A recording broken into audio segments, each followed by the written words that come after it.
क्या आप जानते हैं कि सुल्तान सलाहुद्दीन अय्यूबी बचपन से लेकर मस्जिद अक्सा की फतह तक कैसे पहुंचे? आइए जानते हैं।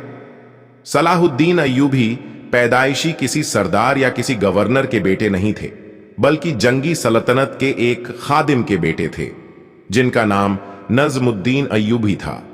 नजमुद्दीन अय्यूबी के बेटे सलाहुद्दीन अय्यूबी बचपन से ही तलवार चलाने में बहुत माहिर थे। जब थोड़ा बड़े हुए तो जंगी सल्तनत में सिपाही बन गए। फिर धीरे धीरे उन्हें जंगी सल्तनत का अमीर बना दिया गया और सरहद के मुहाफिजों को सलाहुद्दीन अय्यूबी के ताबे कर दिया गया।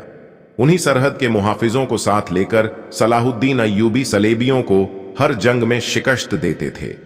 फिर सलाहुद्दीन अय्यूबी के चचा शिकू की वफात के बाद सलाहुद्दीन अय्यूबी को जंगी फौज का कमांडर बना दिया गया और फिर सलाहुद्दीन अय्यूबी फलस्तीन के कुछ हिस्सों को फतह करके मिस्र का रुख किए। उस वक्त मिस्र में फातिमिया सल्तनत की हुकूमत थी। फातिमिया सल्तनत में सुल्तान से ज्यादा वजीरों के हुक्म चलने लगे थे, तो सलाहुद्दीन अय्यूबी ने मिस्र के सुल्तान को तख्त से हटाकर खुद मिस्र के गवर्नर बन गए। जंगी सल्तनत के गवर्नर की हैसियत से मिस्र पर हुकूमत करने लगे। मिस्र वालों ने इतना रहम दिल और इंसाफ सखी हुक्मरान कभी नहीं देखा था। सलाहुद्दीन अय्यूबी ने हुकूमत का सारा खजाना गरीबों और मिस्कीनों में तकसीम कर दिया। फिर एक वक्त आया कि जब जंगी सल्तनत के सुल्तान नूरुद्दीन जंगी की वफात हो गई। नूरुद्दीन की वफात के बाद सुल्तान नूरुद्दीन जंगी का बेटा अल सलेह कम उम्र का था, जिसकी वजह से साजिशी दरबारियों ने जंगी सल्तनत को तकसीम कर दिया और जंगी सल्तनत में फितना फैलना शुरू कर दिया। जब ये सूरतें हाल सलाहुद्दीन अय्यूबी तक पहुंची तो सलाहुद्दीन अय्यूबी ने मिस्र को एक खुद मुख्तार सल्तनत घोषित कर दिया और खुद उस सल्तनत के सुल्तान बन गए। सलाहुद्दीन अय्यूबी की ख्वाहिश तो थी कि जंगी सल्तनत से मिलजुल कर रहें, लेकिन साजिशियों की वजह से ऐसा ना हो सका। फिर सलाहुद्दीन अय्यूबी ने दमस्क पर हमला कर दिया और मुल्क शाम का कंट्रोल अपने हाथ में ले लिए और मिस्र से लेकर मुल्क शाम तक के हाकिम बन गए। उस वक्त सलेबी सल्तनत का एक गवर्नर था, वो बहुत ही जालिम था। हाजियों का जो काफिला मिस्र से हज करने के लिए जाता था, वो जालिम गवर्नर रास्ते में ही उस काफिले को लूटकर मुसलमानों को कत्ल कर दिया करता था।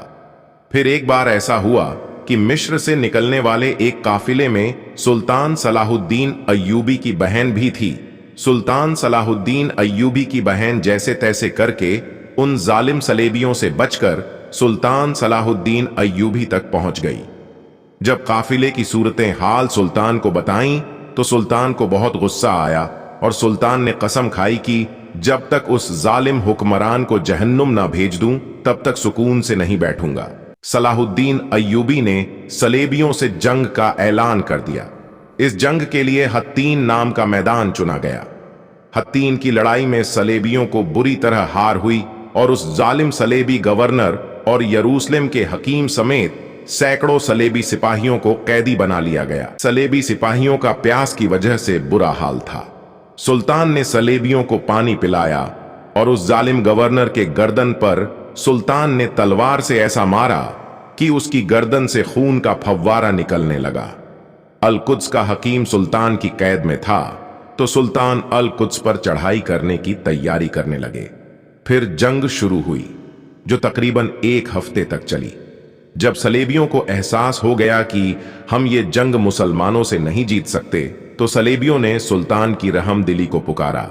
सलेबियों को अच्छे से मालूम था कि सलाहुद्दीन अय्यूबी बेहद रहम दिल हैं, इसीलिए सलेबियों ने सुल्तान की रहमदिली को पुकारा। फिर सलेबियों ने समझौता करके अल कुद्स को सलाहुद्दीन अय्यूबी के हवाले कर दिया। समझौते के बाद सलाहुद्दीन अय्यूबी ने एक भी ईसाई आवाम और फौजी को जर्रा बराबर भी नुकसान नहीं पहुंचाए।